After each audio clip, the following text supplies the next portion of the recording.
ഷിരൂരിൽ മണ്ണിടിച്ചിൽ കാണാതായ അർജുനു വേണ്ടി തെരച്ചിൽ ഊർജിതമാക്കണമെന്നാവശ്യപ്പെട്ട കുടുംബം കർണാടക ഉപമുഖ്യമന്ത്രി ഡി.കെ. ശിവകുമാറിനെ കാണും. ഉപമുഖ്യമന്ത്രിയെ കാണാനാണ് തീരുമാനിച്ചിരിക്കുന്നത്. അതിന് അപ്പോയിന്റ്മെന്റ് അടുത്ത ദിവസം തന്നെ കിട്ടും എന്നാണ് കരുതുന്നത്. അതുമായിട്ട് ഞങ്ങൾ കോഴിക്കോട് എംപിയുമായിട്ട് രാഘവൻ സാറുമായിട്ട് ബന്ധപ്പെട്ടിരുന്നു. അദ്ദേഹവും കൂടെ വരാൻ AK അഷ്റഫ് MLA കൂടെ വരും എന്നാണ് അറിയിച്ചിരിക്കുന്നത്. അതിന് പ്രകാരം ഏറ്റവും അടുത്ത ദിവസം തന്നെ കിട്ടുമെന്നാണ് പ്രതീക്ഷിക്കുന്നത്. അതിന്റെ ഒരു വ്യക്തത കുറവുണ്ട്. അപ്പൊ അതൊന്ന് പെട്ടെന്നാക്കാൻ വേണ്ടിയിട്ടുള്ള ഒരു കാര്യത്തിൽ തന്നെയാണ് സാറിനെ കാണാൻ പോകുന്നത്.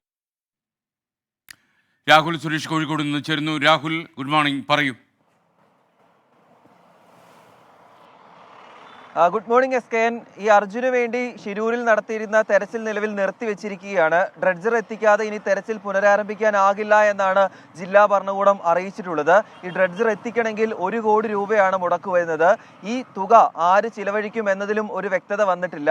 ഈ ഡ്രഡ്ജർ എത്തിക്കുന്നതിലെ പ്രതിസന്ധിയും കുടുംബത്തിന്റെ ആശങ്കയും കർണാടക ഉപമുഖ്യമന്ത്രി D.K. ശിവകുമാറിനെ നേരിട്ട് അറിയിക്കാനാണ് അർജുന്റെ കുടുംബത്തിന്റെ തീരുമാനം. ഇതിന്റെ ഭാഗമായി തന്നെയാണ് അർജുന്റെ ഭാര്യയും അർജുന്റെ മാതാവും അർജുന്റെ സഹോദരി ഭർത്താവും ഉൾപ്പെടുന്ന കുടുംബം ഉടൻ തന്നെ D.K. ശിവകുമാറിനെ കാണാൻ പോകുന്നത്. കോഴിക്കോട് MPയുമായി കുടുംബം നിരന്തരം ബന്ധപ്പെടുന്നുണ്ട്.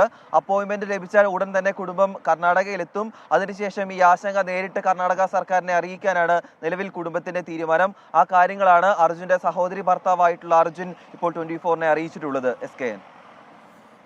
Okay, thank you Rahul Suresh.